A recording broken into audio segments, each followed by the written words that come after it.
नमस्कार। कला सुरभि में मैं सुरभि भारती हुंबल आप सभी का स्वागत करती हूँ। और दोस्तों, आज मैं आपका परिचय एक ऐसी नृत्यांगना से कराने जा रही हूँ जिन्होंने कथक के क्षेत्र में अपना काफ़ी नाम प्रसिद्ध किया है, श्रीमती संगमित्रा सूरज तायवड़े। संगमित्रा जी, मैं आपका स्वागत करती हूँ। नमस्कार। थैंक यू सुरभि कि आपने मुझे कला सुरभि में इनवाइट किया। और ये एक कलाकारों के लिए बहुत अच्छी पहल है कि आप हमें आपके चैनल के माध्यम से हमारी आवाज, हमारी कला का परिचय दे रही हैं। Thank you. जी बिल्कुल, मेरी कोशिश यही है कि कलाकारों को एक ऐसा मंच मिले जिस पे वो अपनी ज्ञान की बातें अपने बारे में और लोगों तक हम ये पहुंचा सके कि कलाकार कैसे, अपने कलाकार जितने भी है वो कैसे अपने क्षेत्र में कार्यरत है और वो उसके पीछे कितना परिश्रम कर रहे हैं। तो ये एक छोटी सी कोशिश है जो मैंने अपने चैनल के माध्यम से की है। संगमित्रा जी, सबसे पहले मैं चाहूँगी कि आप दर्शकों को अपना परिचय दें कि आपने कहाँ से नृत्य की शिक्षा प्रारंभ की, कैसे आपके जीवन में नृत्य बिल्कुल रच बस गया है और कैसे आप आज इतनी प्रख्यात नृत्यांगना हुई है, वो आपने कैसे वो पड़ाव को हासिल किया है। सबसे पहले तो मैं बताना चाहूंगी सुरभि जी की जो मैं जहाँ कार्यरत हूँ, जवाहर बाल भवन, जी यहाँ से मैंने अपनी नृत्य की शिक्षा प्रारंभ की। और आज भी मैं वही एज ए डांस हेड, नृत्य प्रभारी के पद पर हूँ वहाँ। जी जी मेरे नृत्य की शुरुआत जवाहर बाल भवन से शुरू हुई, जहाँ मैंने मेरी प्रारंभिक शिक्षा डॉक्टर मयूरा आनंद खटावकर जी से शुरू करी। जी। और उसके बाद मैंने चक्रधर नृत्य केंद्र की आर्टिस्ट स्कॉलरशिप में वहाँ का जो स्कॉलरशिप होता है हाँ जी, हाँ उसके जी। लिए ट्राई किया और मैं सिलेक्ट हुई और फिर मैंने वहां से भी छात्रवृत्ति प्राप्त करी। जी और गुरुजी पंडित रामलाल जी के मार्गदर्शन में थोड़ी शिक्षा ग्रहण करने का प्रयास किया। जी। और प्रख्यात तो मैं नहीं कहूंगी क्योंकि अभी तो मेरी शुरुआत है। और इस शुरुआत को बहुत आगे तक लेके जाना है। जी जी और बिल्कुल। इस मंच के माध्यम से मुझे बहुत कुछ कहने को मिलेगा। जी तो इसीलिए बस मैं अपने बड़े गुरुजन या जो बड़े कलाकार हैं उनसे आशीर्वाद चाहूंगी कि आपसे कुछ सीख कर देख कर मैं कुछ कर सकूं इस क्षेत्र में। जी बिल्कुल। संगमित्रा जी, जैसा कि आपने कहा कि आपने अपनी विधिवत, जो भी आपका विधिवत शिक्षा प्राप्त करने का समय था, जो आपने जवाहर बाल भवन से प्राप्त किया या आपने जो अपने गुरुओं से प्राप्त किया, तो गुरु, मैं ये जानना चाहूँगी कि जैसे एक समय था जब गुरु शिष्य परंपरा के अनुसार विद्यार्थी अपनी शिक्षा ग्रहण करते थे, और आज के समय में ये गुरु शिष्य परंपरा का जो प्रभाव है वो थोड़ा कम हो गया है। तो मैं यह जानना चाहूँगी कि इसके बारे में आप क्या कहना चाहेंगी। गुरु शिष्य परंपरा मतलब मुझे लगता है कि जब हम स्कूल भी जाते थे तो एक शिक्षक मतलब गुरु के रूप में, और हम लोग उनसे भी इतना डरते थे कि जी शायद खड़े नहीं हो सकते थे। जी और बिल्कुल। कला के क्षेत्र में तो सबसे महत्वपूर्ण गुरु ही होते हैं, जी जो हमने मतलब डे फर्स्ट से पढ़ा है क्लास में जब हम गए हैं। हालांकि मैं किसी संस्था में गई, जवाहर बाल भवन, जहाँ तो हर विधा के गुरुओं का संग्रह था। तो मैंने बचपन में तो हम सभी चीजों को सीखना पसंद करते हैं, लेकिन जैसे ही मैंने कथक की परफॉर्मेंसेस बाल भवन में देखा तो मैं एकदम से उसकी तरफ झुक गई, जी क्योंकि मैं पहले नाटक भी करती थी। हमारे यहाँ नाटक का जो एक प्रभाग है जी तो जी वहां भी थी। लेकिन कथक के कुछ ऐसे, जब हमारे यहाँ एनुअल डे होता था, स्थापना दिवस होता था, तो वहां जब लड़कियां कथक में सच के जो एक नृत्य करती थी जी और जब उनकी क्लास में हम जाते थे तो वहां पर जैसे ही गए तो हम सबसे पहले गुरु जी को प्रणाम करते थे। नमस्ते तो हाय हेलो आज के समय में हो रही है, उस समय तो जैसे ही गए तो सबसे पहले डर के सबसे पहले हाथ अपने आप पैरों पर चले पैरों जाता पे था। चले जाते हैं। तो वो अपने आप ही वो चीजें अंदर होती थी। और घर में भी जब हम जाते थे तो मम्मी कहती थी नहीं, आपके मतलब ये गुरु हैं, ये टीचर हैं। तो हमें घर से भी ये शिक्षा मिलती थी। तो एक डर तो अपनी जगह है, लेकिन कहना चाहिए गुरु का एक भाव वो अंदर से उत्पन्न होता था, जो जी मतलब एक अपने आप ही वो क्षेत्र ऐसा था जहाँ पर आज के समय में तो खैर सभी प्रकार के गुरु हो गए हैं, वेस्टर्न डांस और ये सब तो वो अलग है, लेकिन वो जो एक हमारा और एक माहौल है संस्कृति वाला, एक कल्चर है जो हमारे शुरू में इसमें। गुरु ब्रह्मा गुरु विष्णु से क्लास में गुरु वंदना बिल्कुल। सिखाई जाती थी सबसे पहले। तो उस भाव से ही गुरु के प्रति जो आदर उत्पन्न होता था, तो वो अपने आप में बहुत अच्छी चीज है। उनका भाव उत्पन्न होता था, तो वो अपने आप, जब हम क्लास में आते थे प्रणाम करते थे, फिर गुरु जी ब्रह्मा गुरु विष्णु, तो अपने आप टीचर की डेफिनेशन हमें क्लियर हो जाती थी। मुझे जी लगता है कि वो घर से ही शुरुआत हो जाती थी। पर आज के समय में, मतलब एक तो जैसे कि मैं जब चक्रधर में गई, जी तो जैसे मयूरा दीदी से सीखी, तो वो बहुत फ्रेंडली रहती थी, लेकिन फिर भी आज भी मुझसे इतना डर है कि कुछ करने से पहले, डर मीन्स ये नहीं कि डर के हम कर रहे हैं, लेकिन एक गुरु के प्रति एक होता है ना कि हमें सम्मान गुरु को बोलेंगे बताना एक। है या हाँ, करना है, या एक आदर। सम्मान भावना होती है। जी जी। तो एक उनके बगल में बैठने से पहले सोचने में एक, जब हम्म। तक वो ना कहें 10 बार उनके बगल में बैठने की, फिर भी हिम्मत नहीं होती थी अगर वो पकड़ के भी बिठा रहे हैं तो। जी तो वो एक डर ही कह सकते हैं कि एक गुरु के प्रति एक। तो जब मैं गुरु जी को देखा, तो काफी एज भी थी उनकी, जी। तो मतलब इतना पैर छूने में भी डर लगता था। तो आज के समय में तो देखने को ही नहीं मिलता है, तो पेरेंट्स आके खड़े होते हैं बच्चों के। हम्म। अगर आप कुछ बच्चा गलती भी करता है, तो आपको डांटने से पहले सोचना पड़ता है कि ऐसा ना हो। और जी अगर हमारी गलती नहीं भी हो, तो हमारे पेरेंट्स पहले कहते थे कि वो गुरु है, वो जो कह रहे हैं वो सही है। सही है। बाद में वो आकलन करेंगे जो आप कह रहे हो, लेकिन अभी तो आपको गुरु का पहले बात माननी है। तो वो समय तो मुझे नहीं लगता कि अ, लौट कर आएगा या नहीं आएगा। पर मेरा प्रयास है, इसलिए मैंने एक गुरु सम्मान समारोह भी शुरू किया है, अच्छा। जिसमें हमारे एक वरिष्ठ गुरुजन हैं, उनको मैं इनवाइट करती हूँ एक गुरु का सम्मान। क्योंकि करती मैं हूँ, ऑर्गेनाइजर मैं होती हूँ, बट मेरी हिम्मत नहीं होती कि इतने बड़े गुरु, चाहे वो मेरे क्षेत्र के हों या ना हो, तो एक रिस्पेक्ट होती है ना, तो उनके सामने बैठने की भी हिम्मत नहीं होती। तो मैं चाहती हूँ कि ये सब चीजें करने से आने वाले बच्चे इस चीज को समझे कि गुरु शिष्य जी परंपरा को खत्म ना करें। जी अगर हमारी परंपराओं को रखना है, नृत्य जी परंपराओं को रखने के लिए, तो इस चीज को हमें समेटना पड़ेगा और बच्चों को सिखाना पड़ेगा। क्योंकि आजकल की उम्र के बच्चे चाहते हैं कि वो गुरु के बगल में बैठे, गुरु के साथ खाना खाएं, घूमें। करिए, जनरेशन के हिसाब से हमें चेंज भी होना चाहिए, जी लेकिन उसके साथ गुरु का जो एक सम्मान है वो खत्म नहीं होना चाहिए। जी बिल्कुल। बट क्या होता है आज के समय में, पेरेंट्स भी, अरे उनसे तो इतनी अच्छी बातें हमारी बच्ची की कि उनके साथ बैठती है उठती है वो कुछ भी करे, पर बच्चा उसमें है ना गुरु का सम्मान, उसका पैर छूना, उसका आदर भाव। पैर छूने का मतलब ये नहीं है कि आप दिखाओ, मन से होना चाहिए। आज की जी जनरेशन की सोच भी, हम पैर नहीं छूते इसका मतलब ये नहीं कि हम सम्मान नहीं करते। लेकिन आज भी हमारे घरों में परंपराएं हैं, बड़े आते हैं, मौसी फूफा जो भी चलन है वो जी। पैर छू के होता है। होता है और होता है। आज भी बच्चे करते हैं, तो वो गुरुओं के लिए क्यों खत्म हो रहा है? क्यों गुरु का जी सम्मान केवल दिल में हो रहा है? क्योंकि सम्मान वही व्यक्ति करता है जिसका हाथ अपने आप पैरों पे पहुंच जाता है। अगर जी। भाव नहीं होगा, तो पैरों के पास हाथ पहुंचना भी नहीं बहुत पहुंचेगा। मुश्किल बात है। जी तो इस चीज को मैं चाहूंगी कि अगर बच्चे नहीं समझ रहे हैं, तो एक सेशन क्लास ज्वाइन करने से पहले पेरेंट्स को इसके बारे में बताना चाहिए। अगर जो जी बहुत बहुत मॉडर्न पद्धति के पेरेंट्स हैं, या फिर इन चीजों को नहीं मानते हैं, तो वो तो अपने मतलब से सीखना चाहते हैं, एंटरटेनमेंट हो गया आजकल तो, कि बस इसको थोड़ा सा सीखना है, इसका उद्देश्य थोड़ा ना नृत्यांगना बनना है। जी बिल्कुल। उद्देश्य मत रखिए, लेकिन आप सम्मान करिए। जी बस इतना ही कहूंगी। आपको स्कूल में डांस करना है, इसके लिए आप कथक सीख रहे हो, या कोई भरतनाट्यम या कोई भी क्लासिकल विधा सीख रहे हो, क्योंकि आपको अव्वल रहना है, स्कूल में आगे रहना है, कॉलेज जी में आगे रहना है। बट उस सीखने के लिए आप हमारी परंपराओं को मत खत्म करिए, जी आप उसको यहाँ से अपनाइए, उसका पालन करिए, फिर उसको आप करियर मत बनाइए, पर हमारी परंपराओं को लेकर चलिए। जी बस इतना कहना जी चाहूंगी। बिल्कुल। आजकल आपने ये बात बिल्कुल सही बोली संगमित्रा जी। आजकल कई बार ऐसा लगता है कि शिक्षकों का सम्मान केवल शिक्षक दिवस या गुरु पूर्णिमा तक रह गया है, और गुरु पूर्णिमा एग्जैक्टली। पे भी कई बच्चों को गुरु पूर्णिमा का महत्व नहीं पता होता है, क्योंकि उस हिसाब से वो अपने कल्चर से शायद संस्कृति को उतना समझ नहीं पाए हैं अभी। और जैसा कि भारत जाना ही जाता उसकी संस्कृति के लिए है, तो ये सब संस्कृति आने वाले पीढ़ियों को मुझे लगता है कि समेट के रखनी चाहिए, कि गुरु का सम्मान करना, गुरु को जैसे कहते हैं ना कि गुरु गोविंद दो खड़े काके लागो पाए, बलिहारी गुरु आपने गोविंद दियो बताए।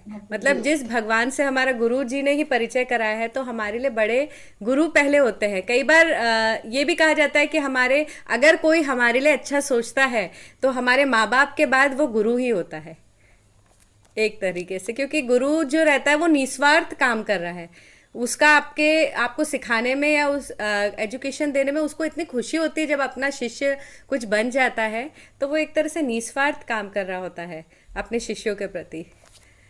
और तो ये, हाँ, आजकल आज की पीढ़ी को ये चीजें समेटनी चाहिए। आज के समय में है, अगर गुरु कितनी भी मेहनत कर ले बच्चे पे, पर अगर वो कुछ नहीं कर पाता है तो ये होता है कि इसका गुरु कुछ नहीं सिखाता है और जी। ना वो सिखाना चाहते हैं। और जी। बच्चा आगे बढ़ गया है तो उनका कहना होता है कि हमारे बच्चे ने इतनी मेहनत करी, उनका गुरु उन पे ध्यान नहीं देता था। जी। आज की जनरेशन में ये सोच भी बहुत आ गई है। हमने तो जो बैठ के सीखा है, या हम दीदी से आज भी कॉल करके पूछते हैं, तो उनका ये होता है कि ये बताया है। और हाँ। नाम लेने से बच्चे डरते हैं कि हमने एक एक्टिविटी करी है या हमने कोई क्रिएशन किया है, जी। तो जी। उनको लगता है कि हमने स्वयं किया है। पर उनको ये नहीं पता होता कि ये जो उन्होंने शिक्षा दीक्षा ली है, जी। ये उसी का पार्ट है कि आप इस चीज को कर पा रहे हो। कोरियोग्राफ कर ये पा जो रहे हो, आपके गुरु हाँ। ने पहले ट्रेन किया आपको, जी। उसकी वजह से आप ये सेल्फ कर पा रहे हो। जी। तो पर वो सेल्फ ही मानता है उसको। खैर, हम किसी को मनवाना नहीं चाहते, जी। लेकिन कहीं ना कहीं इसमें गुरुओं का ही हाथ होता है कि आप इस मुकाम तक पहुंच गए कि आप स्वयं करने लगे हो। तो ये तो मतलब मेरे गुरु का तो मेरे पे बहुत आशीर्वाद है कि मैं स्वयं से सब कुछ कर पाती हूँ। जी बिल्कुल। और पूछती भी हूँ कि इसमें क्या सही है क्या गलत है, तो मुझे बड़ी खुशी होती है। जी। क्योंकि अगर उनकी प्रारंभिक शिक्षा या उनकी जो भी उन्होंने मुझे शिक्षा दी है, बीए एमए, वो शिक्षा बहुत प्रॉपर रही, प्रॉपर। इसीलिए मैं आज स्वयं काम कर पा रही हूँ। जी बिल्कुल। जैसे संगमित्रा जी आपने बोला कि जो शिक्षा है हम बहुत छोटे से सीखते हैं, और कई कई वर्षों की कड़ी मेहनत होती है, चाहे वो कोई भी नृत्य हो या कोई भी कला हो। और मुझे कई बार ऐसा लगता है कि कला जो है उसमें जो हम सीखते हैं वो और हट के सीखते हैं। जैसे हम बचपन से ही स्कूल में जो पढ़ाई करते हैं उसका एक चला आता है, जैसे इंग्लिश मैथ्स हम सीख रहे हैं, हिंदी हुआ, संस्कृत हुआ, जो ये सब हम सीख रहे हैं वो बचपन से हम सीख रहे हैं, तो वो 12th तक हम उसे कंटिन्यू करते हैं। और कला जो रहती है वो ग्रंथों पे आधारित रहती है, नाट्य शास्त्र हुआ या ग्रंथ हुए, श्लोक हुए, तो इससे बच्चा एक अलग ही संस्कृति सीखता है। और जैसे कि आजकल हम कहते हैं ना कि क्रैश कोर्स का ज़माना है, तो कई बच्चे ऐसा पूछते हैं कि हम कितने साल में कंप्लीट कर लेंगे, हमें कब तक पूरा आ जाएगा, हम कब मंच पे पहुंचेंगे। तो मैं आपसे जानना चाहूँगी कि जो ये बच्चे हैं जो बिल्कुल जल्दी मंच पे पहुंचना चाहते हैं, या जिन्हें ये लगता है कि बस 2-3 महीने सीखे और हम पहुंच जाएं, तो आप उनके लिए क्या सलाह देना चाहेंगी? अ, मेरी तो ये कहना है कि देखिए, सबसे पहले तो हर बच्चे को किसी एक कला से जुड़ना चाहिए, बिल्कुल बिल्कुल। है ना। लेकिन आजकल की सोच क्या है, जैसे बच्चा क्लास में आता है, 1 या 2 दिन आएगा, पेरेंट्स से पूछ लेंगे कि हमारा बच्चा कब परफॉर्म करेगा। अगर जी। हमारा पास में कोई फंक्शन है और बच्चे ने 2 दिन पहले या 1 हफ्ते पहले ज्वाइन किया है, तो क्या मैम ये भी अगले महीने वाले प्रोग्राम में आ जाएगा या 1 साल में आ जाएगा। जी। एक्चुअली दुनिया बहुत फास्ट है, हम मानते हैं इस बात को कि बहुत जल्दी होना चाहिए। लेकिन कोई भी क्लासिकल क्षेत्र ऐसा नहीं है कि आप 2-3 महीनों में उसको कोई जादुई प्याला दो और आप तुरंत उसको बहुत बड़े लेवल पर आप परफॉर्म करा परफॉर्म दो। करा लो। एक मल्टीटास्किंग, आजकल के बच्चे बहुत मल्टी टैलेंटेड हैं, जो चीजें मतलब हमारी जनरेशन ने नहीं की है, जो पहले की है गुरु लोग, वो तो आज भी मोबाइल पे ऑनलाइन में कहते नहीं, आप सामने आइए, हम बहुत अच्छा ट्रीट करेंगे। हम लोग तो भी इस स्तर पे हैं कि हम लोग ऑनलाइन बहुत सिखा रहे टेक्नोलॉजी हैं। से जुड़ गए हैं, और आने वाले बच्चे तो आपको पता ही है कि वो इतने ज्यादा फास्ट हैं। बट इसका मतलब ये नहीं है कि इन कलाओं को आप चुटकियों में कर लो, ये एक साधना का विषय है। जी। आप कर सकते हो, 2-3 महीनों में आप कोई प्लेटफॉर्म कर सकते हो, लेकिन आप उसको किसी बड़ी नृत्यांगना या किसी एक बहुत बड़े आर्टिस्ट के रूप में नहीं सोच सकते। उसमें पारंगत भी जो नहीं हो सकते 2-3 महीनों में, यस, है ना? क्योंकि है ना, जैसे कहते हैं ना, हम फर्स्ट में जाते हैं तो एबीसीडी ही लर्न करा सकते हैं, आपको जी। 10th का कोर्स तो नहीं करा सकता कोई, कि जी। अगर आपके बच्चे को। तो यही चीजें हमारी कला में भी है कि इसके जब तक बेसिक्स, इसकी साधना, इसके लिए आपका एक आदर भाव, बहुत सारी चीजें ऐसी हैं, जब तक आप उन सबको नहीं लाओगे, कहना चाहिए जैसे 9 रस है, हाँ। इन सारे भाव को संग्रहित कर लेना एक साथ, तो वो दो जी। तीन महीने में या 1 साल में 2 साल में नहीं है। नहीं हो मुझे पाता। लगता है हमारे जो गुरु लोग हैं वो तो आज भी यही कहते हैं कि हमें भी बहुत कुछ सीखना को है। बहुत कुछ तो सीखना आप है। सोचिए हम कहाँ होंगे। और फिर जो हमसे सीखने आए हैं, मतलब मैंने तो एज अ करियर इसको एक इलेक्ट्रॉनिक्स एंड टेलीकम्युनिकेशन से डिप्लोमा करने के बाद मैंने नृत्य क्षेत्र में जॉब करना शुरू किया, क्योंकि मुझे यहाँ से जल्दी जल्दी अचीवमेंट्स होने लगे। तो मेरा रुझान, मतलब मुझे डांस में बहुत ज्यादा इंटरेस्ट था, तो मैंने वो सब छोड़कर इसी क्षेत्र में आगे बढ़ने के लिए प्रयास किया। जी। और 15 सालों से मैं जवाहर बाल भवन में सिखा भी रही हूँ, लेकिन फिर भी मुझे लगता है कि अभी बहुत सारी कमियां हैं, बहुत सारे ऐसी चीजें हैं जो मुझे आगे करना है। तो मैं क्या जवाब दूं उस पेरेंट को जब मैं यही सोच रखती हूँ कि आपको 3 महीने में मैं बहुत बड़े स्तर की नृत्यांगना बना दूंगी या बहुत बड़े स्तर पे ले जाऊंगी, क्योंकि वो तो अभी मुझे स्वयं ही पहली सीढ़ी चढ़ना है, मुझे ऐसा लगता है। क्योंकि जिनका जिनको मैं गुरु मानती हूँ, जिनका देखती हूँ, सीखा मैंने सबसे नहीं है, लेकिन फिर भी हमारे बहुत सारे प्रेरक हैं जिनको जी, हम देख के सीख रहे हैं। सीख रहे हैं। उनके आगे तो मैं शून्य समझती हूँ अभी। अभी शुरुआत, वाकई ये एक शुरुआत का ही दौर चल रहा है। तो ये बच्चों को एक टीवी शो कहूंगी, कहना नहीं चाहिए, आज के समय में आगे बढ़ना चाहिए, टीवी में जी, आना बहुत अच्छी बात है, बहुत इतने बड़े लेवल पर आपको दिखना, लेकिन एक बार आके चले जाने से अच्छा है कि आप स्थिरता से जाएं वहां और वहां सही। बने रहें। जी, सही बात है। तो ये टैलेंट हंट में यही हो रहा है कि बच्चे जाते हैं, स्क्रीन पे सिलेक्ट हो जाते हैं। आजकल मल्टीटास्किंग है, जैसे कथक में गानों पे आप फिल्मी डांस पे डांस कर रहे हो, जी, तो डीआईडी में जा रहे हो, और XYZ बहुत सारे शो हैं आज की डेट में, मुझे तो काफ़ी नाम भी नहीं पता। फ्यूजन्स वगैरह चल रहे हैं काफ़ी और आजकल। फिल्मी गानों के फ्यूजन चल रहे हैं, बच्चा उस पर डांस करता है, लोग अप्रिशिएट करते हैं जी, कि क्योंकि उसमें वो हस्तकार सीख लेता है, 2 से 3 महीने में उसको तत्कार और हस्तकों का थोड़ा सा ज्ञान होने ज्ञान हो लगता है। जाता है। और उस ज्ञान के आधार पे वो कुछ फिल्मी नृत्यों को करने लगता है। तो लोग सोचते हैं, वाह, कथक में इसने फिल्मी गानों को कर दिया, ये तो बहुत बड़ा अचीवमेंट जी। है बड़ा अचीवमेंट मान सकते हैं। और हम तो सोच रहे हैं संस्कृति को सब तरह से वेरिएशन जरूरी है, हुँ। लेकिन इसका मतलब ये नहीं कि आप 2 से 3 महीने में एक महान नृत्यांगना या महान कलाकार या आर्टिस्ट बन जाएंगे। उसके लिए जी। आपको एक पैशन रखना होगा, हुँ। क्योंकि कला ऐसी चीज नहीं है कि 2 से 3 महीने में आप उसको करके आगे बढ़ सकें। जी। जी। पेशेंस की आपने जैसे बात की कि हाँ, पेशेंस रखना बहुत ज़रूरी है। और आपने जैसे वेरिएशंस की भी बात की कि जैसे आजकल जो फ्यूजन्स चल रहे हैं, तो आप उसके बारे में कुछ डिटेल में बताना चाहेंगे कि जो फ्यूजन्स चल रहे हैं और क्लासिकल को उसमें मिक्स करके फ्यूजन करते हैं, तो उसके बारे में आपका क्या कहना है? मुझे ऐसा लगता है कि जिनको कम समय में बहुत अच्छे मन चाहिए रहते हैं, वही फ्यूजन में जाते हैं। जी। क्योंकि आपको भारतीय परंपरा को अच्छे से, हमारे जितने डांस फॉर्म से इनको लेना है, तो इसके लिए एक विधिवत समय चाहिए होता है, जी, एक बिल्कुल। रियाज, एक मतलब एक मेहनत होती है जो हमारे गुरुओं ने करी है। तो जी। इसलिए मुझे लगता है कि लोग वेरिएशन में चले आते हैं, कि वो हस्तककार का इस्तेमाल करके उन वेरिएंट्स पे फटाक से डांस कर लेते हैं। जी। अच्छी बात है, क्योंकि कम समय में अगर आपको कुछ करना है तो ये फिल्मी गानों पे आप डांस कर लेते हैं, उसमें कथक डाल देते हैं, जी। ठीक है। लेकिन मेरे हिसाब से ये थोड़ा सा, मुझे अब पर्सनली मुझे गलत लगता है, क्योंकि जब एक कोई भावपूर्ण गाने होते हैं, किसी को अच्छी भावनाओं को व्यक्त करने वाले फिल्मी सॉन्ग हो, तो वो अच्छा लगता है, हमारी पूजा है। जी। तो जहाँ हम पूजा का मान रखते हैं, जैसे मैं कथक में हूँ, तो मैं कथक की शुरुआत एक अपने उसे पूजा का मानती हूँ, तो उसमें इस तरह को गाने जिसमें अपशब्द हो, उस पे कथक करना, तो वो थोड़ा सा शोभनीय नहीं होता है। जी। जी, बिल्कुल। तो बस इतना चाहूंगी कि उसकी रिस्पेक्ट बनाए रखें। आप फिल्मी डांस पर करें कथक, बहुत अच्छी बात है कि आप भारतीय परंपरा को हर वेरिएशन में लेकर जा रहे हैं, जी। कि आप उसे किसी ना किसी तरह उसे आप जिंदा रख रहे हैं। जी, बिल्कुल, बिल्कुल। लेकिन उसके जो शब्द हैं, हुँ। भाव भंगिमाएं हैं, गानों जी। का चयन, सिलेक्शन सही रहे, तो मुझे लगता है कि कोई भी हाँ, कोई दिक्कत नहीं दिक्कत होना नहीं है। चाहिए। जी, बिल्कुल। संगमित्रा जी, मैं आपसे जानना चाहूँगी, जैसे आपने अपने गुरुओं के बारे में बताया, तो कोई ऐसी अपने गुरु की सीख जो आपको याद हो, या आप कभी मंच पर प्रस्तुति दे रही हो और आपके गुरु ने आपसे कुछ कहा हो, ऐसा कि जो आपको आपके पूरे जीवन में याद रहा और उसी को अमल करते हुए आप आज अपना कार्य कर रही हैं, तो ऐसी कोई बात बताएँ हमें?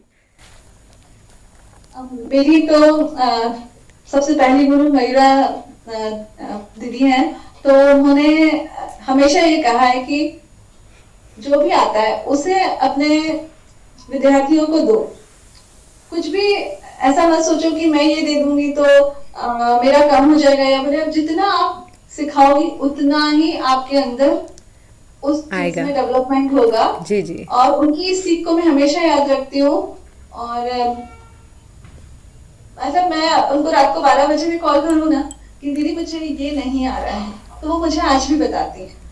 तो जो वो मेरे साथ करती हैं वही मैं अपने बच्चों को देने का प्रयास करती हूँ। सही और बात है। उनकी यही सीख है कि जो आता है वो आप सच्चे भाव से सब तक दो, आप हमेशा आगे ही जाओगे जी इस चीज बिल्कुल। को रखने से। और गुरु का काम सिर्फ देना होता है। जी तो बस मेरी यही है कि बस उनका आशीर्वाद, मेरे दोनों गुरुओं का आशीर्वाद मेरे साथ बना रहे। जी। संगमित्रा जी, जैसे कि अभी हम जानते हैं कि ये कोविड का समय चल रहा है, और जो नृत्य है उससे हम मानसिक रूप से, शारीरिक रूप से स्वस्थ रहते हैं, या कोई भी कला का विषय हो, कोई भी कला का विषय हो, वो हमें मानसिक या शारीरिक रूप से स्वस्थ रहने में और हमारा ध्यान एकाग्र करने में सहायक होता है। तो मैं आपसे जानना चाहूँगी कि इस कोविड के समय पे जैसे कि हम ऑफलाइन क्लासेस नहीं ले पा रहे हैं और हमें ऑनलाइन ही करनी है, तो आप कैसे अपना कार्य कर पा रहे हैं इसमें? मैं तो ऑनलाइन करने में थोड़ी सी दिक्कतें होती हैं टेक्निकली, जो थोड़ी सी नेटवर्क की प्रॉब्लम ये सब, लेकिन मुझे अच्छा लगता है कि मैं अपने, मतलब कहना चाहिए मेरे लिए तो ये पूजा है, मेरा करियर मतलब।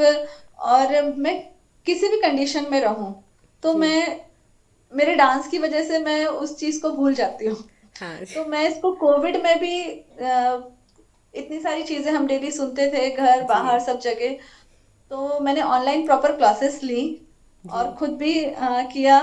तो थोड़ा कठिन समय है और जी हम बिल्कुल। सब इन चीजों को सीख गए, तो मैंने अपने नृत्य को जिंदा रखा पूरे कोविड में। और अभी भी हम ऑनलाइन चल रहे हैं कुछ जगह से, जहाँ क्योंकि काफी लोग डरे हुए हैं, कुछ लोग अभी भी नहीं आते हैं क्लासेस में, थोड़ा जी बहुत बिल्कुल। शुरुआत की है। अ, पर मुझे लगता है कि बिना डांस के तो मेरा जीवन नहीं है। तो बिल्कुल। मैंने कोविड में पूरा प्रयास किया कि सबको जोड़े रखूं और अपनी कला को मैंने जिंदा रखा। नहीं, ये बहुत ही ज़रूरी है, और जहाँ तक है मुझे लगा कि अगर हम कला से जुड़े हैं, किसी भी माध्यम से जुड़े हैं, तो काफ़ी हमें नेगेटिविटी जो होती है, कई बार नेगेटिव खबरें सुनते हैं कि ऐसा हुआ तो कोविड में ऐसा प्रॉब्लम्स चल रहा है, तो उससे हमें आई थिंक निकलने में बहुत ज़्यादा आसानी हो जाती है। और हम जिस चीज़ को हम पसंद करते, चाहे नृत्य हो, संगीत हो, उसमें अगर हम अपना ध्यान लगाए तो मन तो शांत हो ही जाता है।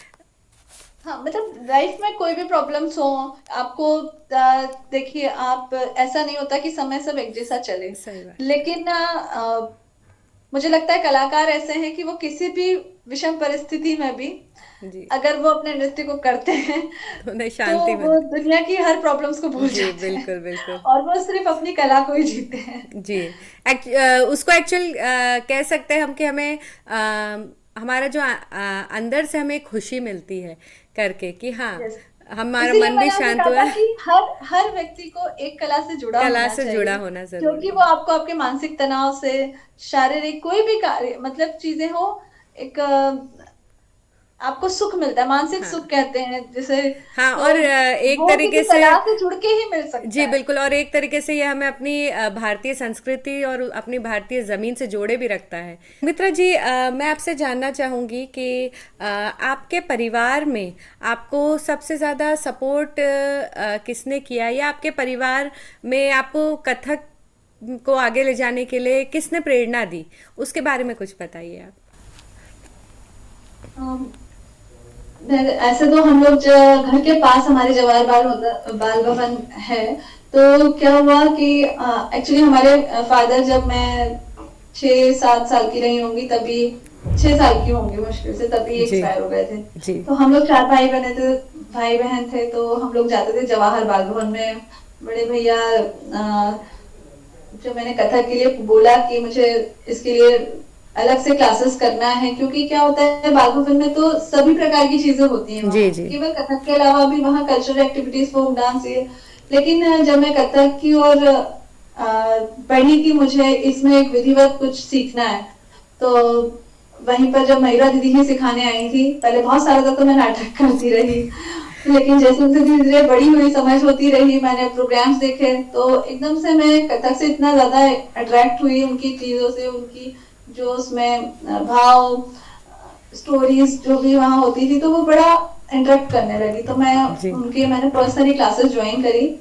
तो मेरे बड़े ब्रदर का बहुत सपोर्ट रहा कि वो मुझे क्लासेस में लेके जाते थे, क्योंकि वो भी बहुत बड़े नहीं थे, 7th 8th में थे, उसके बाद भी उनने मुझे क्लासेस में छोड़ने जाना लाना उस उम्र से, तो उनका बहुत सपोर्ट रहा मुझे। जी और मम्मी ने भी हर प्रकार से सपोर्ट किया कि नहीं ठीक है, अगर आप इसको अच्छे से विधिवत करना चाहते हो तो उन्हें, मतलब बहुत सारे लोग सोचते थे कि अरे यार डांस सीखने जा रहे हैं, अच्छा इसको छोड़ने जाना है, लाने जाना है, 9 बजे शो होना है, 10 बजे खत्म होना है, तो बड़ी प्रॉब्लम्स होती थी फादर ना होने के कारण, क्योंकि मम्मी ऑफिस से आती थी, उसके बाद ब्रदर को फिर मुझे लेने आना है, पानी वानी अगर बारिश होती थी तो फिर तो बहुत ही बारिश में मुश्किल, हाँ। क्योंकि भाई छोटे थे तब तो गाड़ी वगैरह भी नहीं चलाते थे, फिर जब वो थोड़ी 12th कॉलेज में आ गए तो फिर जब गाड़ी आएगी तो फिर बहुत सुविधाजनक हो गया, और फिर उनका बहुत ज्यादा सपोर्ट रहा, जिसके कारण मैं आज बन पाई। अगर वो मुझे नहीं ले जाते, नहीं करते अपनी पढ़ाई के साथ साथ, उन्हें हम लोगों की शिक्षा में कहीं भी कमी नहीं छोड़ने के लिए लाते ले जाते रहे, इस वजह से ही आगे बढ़ पाए। अदरवाइज बहुत मुश्किल होता है कि एक सिंगल पेरेंट को पढ़ाई के साथ साथ कुछ एक्स्ट्रा एक्टिविटी में आगे बढ़ाना। जी बिल्कुल बिल्कुल। संगमित्रा जी, जैसे आपका विवाह भी हो चुका है, तो विवाह के बाद भी आपको जो आपका परिवार सपोर्ट कर रहा है, उनके बारे में भी कुछ हमें बताइए कि उनकी तरफ से कितना सपोर्ट है। मुझे शादी के बाद भी मेरे हस्बैंड का काफी सपोर्ट रहता है, आज भी हर चीज में मुझे नृत्य के लिए तो कभी भी नहीं रोका, और साथ में खड़े भी होते हैं, जी तो मुझे उनका भी बहुत लगातार सपोर्ट है, इसीलिए मैं आज आगे भी काम कर पा रही हूँ।